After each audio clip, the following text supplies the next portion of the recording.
আসসালামু আলাইকুম। Reading room কর্তৃক আয়োজিত রুটিন শেয়ারিং কন্টেস্টের রেজাল্ট ইনশাল্লাহ আজকে দেওয়া হবে এবং সেখানে ফার্স্ট প্রাইজ ছিল ১,০০০ টাকা, সেকেন্ড প্রাইজ ৫০০ টাকা, থার্ড প্রাইজ ২৫০ টাকা। এরকম করে ১১টা পর্যন্ত প্রাইজ এখানে ঘোষণা করা আছে এবং আমরা পোস্টের রিচের উপর ভিত্তি করে এই ১১ জনকে সাজিয়েছি। তার মধ্যে সর্বপ্রথম যে আছে সে হলো নীরব, তার পোস্টের রিচ হয়েছিল ১৯K। তারপর এখানে সেকেন্ড আছে শাওন কুরি, কিন্তু এখানে সমস্যা হয়ে গেছে যে থার্ড ফোর্থ এখানে দেখা গেল যে তোমার 17K দুইজনেরই আছে, আকিফা তাওয়াচ্ছুম এবং সানজিদা চৌধুরী দুইজনেরই 17K করে। এবং এখানে আরও একটা সমস্যা, সেটা হলো ফিফথ, সিক্সথ, সেভেন্থ, এখানে পঞ্চম, ষষ্ঠ এবং সপ্তম যারা হয়েছে তাদের তিনজনেরই রিচ হলো 14K করে এবং নবম এবং দশম যারা হয়েছে তাদের দুজনেরই পোস্টের রিচ হলো তোমার 11K করে। ঠিক আছে, সো আমাদের এখানে তো তারা সবাই ধরো যে এটার ভাগিদার, তাই না? এখানে কেউ যদি থার্ড হইতে পারে, কেউ যদি ফোর্থ হইতে পারে, মানে এটা তো কীভাবে আমরা নির্ণয় করবো? সেই জন্য আসলে আমি একটা সিস্টেম করেছি, সেটা হলো যে আমরা এখানে মানে তাদের এখানে লটারি করব এবং লটারি করার মাধ্যমে তাদেরকে আমরা থার্ড, ফোর্থ অথবা ফিফথ, সিক্সথ, সেভেন্থ এটা নির্বাচন করব। তো আমি যদি লটারিতে দেখাই, এটা কার কার আছে, এখানে নাফিজা, এখানে 9 এবং নবম এবং দশম স্টুডেন্টের আছে এখানে নাফিজা। আমি যদি আরও একটা দেখাই, এই যে নিশাত নাফিজা। ঠিক আছে, সো আমরা যদি সর্বপ্রথম এইটা লটারি করি, সো আমি প্রথমে একটু ঝাঁকাই নিলাম। এখানে আসলে কারোর সাথে আমার পরিচিত নাই বা আমি এখানে কাউকে চিনি না, সো আমি এখন জাস্ট ঝাঁকাই নিলাম। এখন আমি যারটা এখানে চুজ করব সে হবে নবম। ঠিক আছে, আমি যারটা এখানে চুজ করব সে হবে নবম এবং যারটা নামে উঠবে না সে হবে দশম। তো আমি জাস্ট একটা সিম্পলি তুলে নিই, জানি না এটাকে। বিসমিল্লাহির রহমানির রহিম। নিশাত হয়েছে নবম। ঠিক আছে, নিশাত হয়েছে নবম। তো আমি জাস্ট এটা সিম্পলি মার্ক করে দিই, 9th। সো নিশাত, তুমি মেসেজ দিবা এবং মেসেজ দিয়ে তোমার যত আর কি হয় সেটা তুমি বুঝে নিবা। ঠিক আছে, তো এটা গেল আমাদের 9th এবং 10th শেষ, 9th এবং 10th শেষ, এই দুটা শেষ। এখন আমরা এই দেখব এই দুটা কার।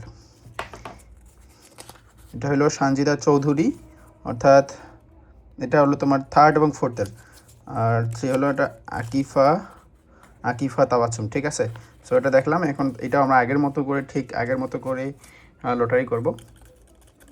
সো এখানে আমার কারোরই পরিচিত নাই, এটা লটারি করে জাস্ট করে নেওয়া তাদের ভাগ্যের উপর।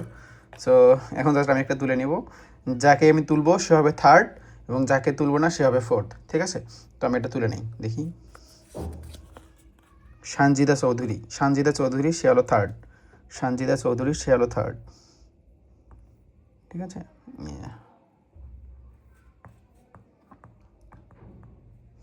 এবং আকিফা তাওয়াচ্ছুম সে হলো ফোর্থ, অর্থাৎ আমাদের থার্ড ফোর্থ শেষ। তো এইটা চলে গেল। এখন আমাদের হাতে বাকি আছে ফিফথ, সিক্সথ এবং সেভেন্থ। ঠিক আছে, সো আমি নামগুলো একটু করে দেখাই। এখানে আছে সানজিদা আক্তার, এই যে এখানে সানজিদা আক্তার আলো 7 নম্বর সিরিয়ালে। তারপর এখানে আছে মিজানুর রহমান, এই যে মিজানুর রহমান 5ম সিরিয়ালে।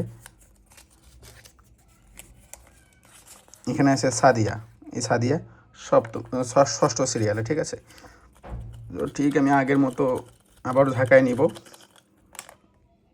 এখন আমি যারটা তুলব সে হবে কি পঞ্চম, সে হবে পঞ্চম। এখন আমি যারটা তুলব সে হবে পঞ্চম। তো আমি জাস্ট একটা নাম তুলে ফেলি, মিজানুর রহমান, সে হয়েছে পঞ্চম। ঠিক আছে, মিজানুর রহমান সে পঞ্চম, মিজানুর ফিফথ।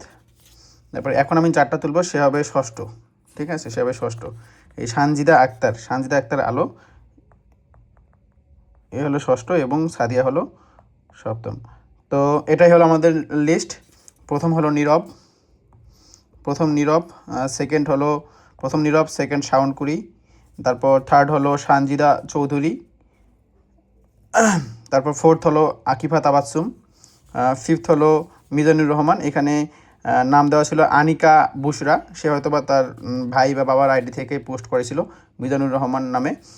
তারপর সিক্সথ হলো সানজিদা আক্তার আলো, সপ্তম হলো সাদিয়া, তারপর অষ্টম তার কোনো কন্টেস্ট ছিল না, সে হলো সাইফুল ইসলাম, নবম হলো নিশাত জামান এবং দশম হলো নাফিজা ইসলাম। তোরা প্লিজ আমার আইডিতে মেসেজ দিয়ে নিজের বিকাশ নাম্বার বা নগদ নাম্বার আমাকে পাঠায় দে। আমি তোদের যোগ্য যে সম্মানী সেটা পাঠিয়ে দিব। এবং এখানে টোটাল 11 জনের পুরস্কার থাকার কথা ছিল, তারপর আমরা 11টা মতো নির্ণয় করতে পারিনি, হ্যাঁ সেটা একটু জটিলতার কারণে। তো 1 টাকা আমরা 1 টাকার বদলে 50 টাকা, যে 11তম হয়েছে তার 1 টাকার বদলে 50 টাকা ইনশাল্লাহ মসজিদে দান করা হবে। সে 1 টাকার বদলে 50 টাকার সওয়াব ইনশাল্লাহ পেয়ে যাবে, ঠিক আছে? সো এটাই হলো কন্টেস্টের রেজাল্ট, এবং তোরা আমাকে মেসেজ দে এবং সেই অনুপাতে তোদেরকে ইনশাল্লাহ প্রাইজ মানি বুঝিয়ে দেওয়া হবে।